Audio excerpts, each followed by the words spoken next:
నేపథ్యంలో సంబంధిత ప్రణాళికలపై ముఖ్యమంత్రి ఉన్నతాధికారులతో సమీక్షించారు. ఈ క్రమంలో అధికారులకు పలు సూచనలు చేశారు. ఆసుపత్రికి ప్రధానంగా మెరుగైన రవాణా వ్యవస్థ ఉండాలని, రహదారుల విస్తరణకు వెంటనే సర్వే పనులను ప్రారంభించాలని సీఎం ఆదేశించారు. ఆ విషయంలో అన్ని శాఖలతో సమన్వయం కోసం పురపాలక శాఖ ముఖ్య కార్యదర్శి దానకిషోర్ని నోడల్ అధికారిగా నియమించారు. ఆసుపత్రికి ముఖ్యంగా తాగునీరు, విద్యుత్, డ్రైనేజ్ వ్యవస్థలను అభివృద్ధి చేయడంతో పాటు అవసరమైన ఇతర మౌలిక సదుపాయాల కల్పనలో ప్రాధాన్యత ఇవ్వాలని చెప్పారు. ఈ సమావేశంలో సీఎం సలహాదారు వేం నరేందర్ రెడ్డి, హైదరాబాద్ నగర police commissioner CV Anand, collector Anudeep, ఇతర ఉన్నతాధికారులు పాల్గొన్నారు.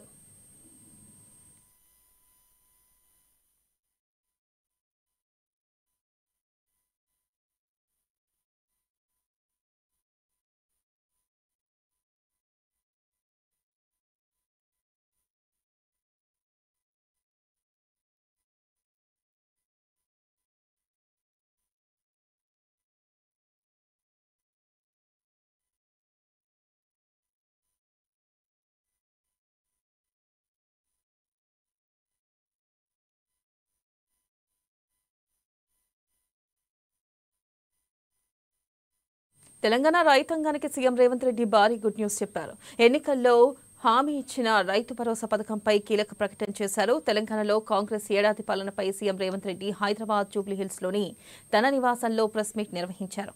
కాంగ్రెస్ ప్రభుత్వం రైతు భరోసా స్కీమ్ను కొనసాగిస్తుందని, సంక్రాంతి తర్వాత రైతుల ఖాతాల్లో రైతు భరోసా నిధులు జమ చేస్తామని ప్రకటించారు.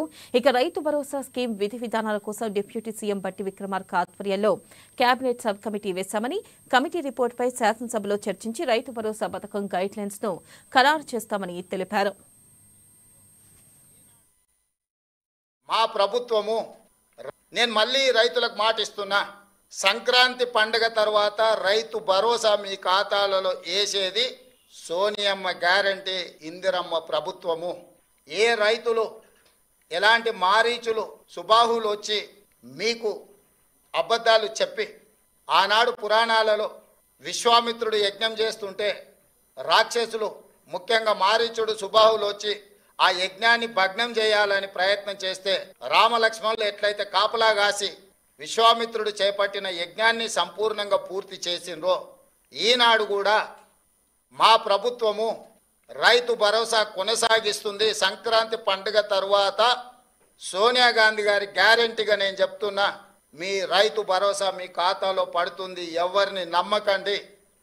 ఇట్లాంటి మారీచులు మీ దగ్గరికి మారు వేషంలో వస్తూనే ఉంటారు. ఆనాడు సీతమ్మను ఎమర్చడానికి బంగారు లేడీ రూపంలో వచ్చిన మారీచుడే ఈరోజు మారువేషంలో మళ్ళీ బీఆర్ఎస్ బీజేపీల రూపంలో మీ దగ్గరకు వస్తారు. ఈ మారీచులను మీరు విశ్వసించకండి. సంక్రాంతి పండుగ తర్వాత మీ రైతు భరోసా మీ ఖాతాలలో పడుతుంది. విధి విధానాలకు సంబంధించి మంత్రివర్గ ఉపసంఘం వేసిన బట్టి విక్రమార్క గారు, పొంగులేటి శ్రీనివాసరెడ్డి గారు, తుమ్మల నాగేశ్వరరావు గారు, ఇతర మంత్రుల చేత మంత్రివర్గ ఉపసంఘాన్ని విధి విధానాలను ఖరారు చేయడానికి వేసినాం. రాబోయే శాసనసభ సమావేశాలలో విధి విధానాల మీద చర్చ పెట్టి ఏ రకంగా కార్యాచరణను తీసుకొని ముందుకు వెళ్దామో నిర్ణయించుకొని డిసెంబర్ నెలలో జరిగే శాసనసభ సమావేశాలలో సభలో చర్చ చేసి విధి విధానాలను ఖరారు చేసి సంక్రాంతి పండుగ తర్వాత మీ రైతు భరోసా మీ ఖాతాలలో వేసే బాధ్యత మా ప్రభుత్వం తీసుకుంటుందని చెప్పి నేను రైతులకు గ్యారంటీ ఇస్తున్నా. రైతు రుణమాఫీ చేస్తామన్నాం, చేసి చూపించినాం. రైతు బంధు చంద్రశేఖరరావు గారు బకాయి పెట్టి పారిపోతే వాటిని కూడా 7,625 కోట్ల రూపాయలు రైతుల ఖాతాలో మేము వేసినాము. ఇప్పుడు కూడా రైతులకు రైతు భరోసా అందించే బాధ్యత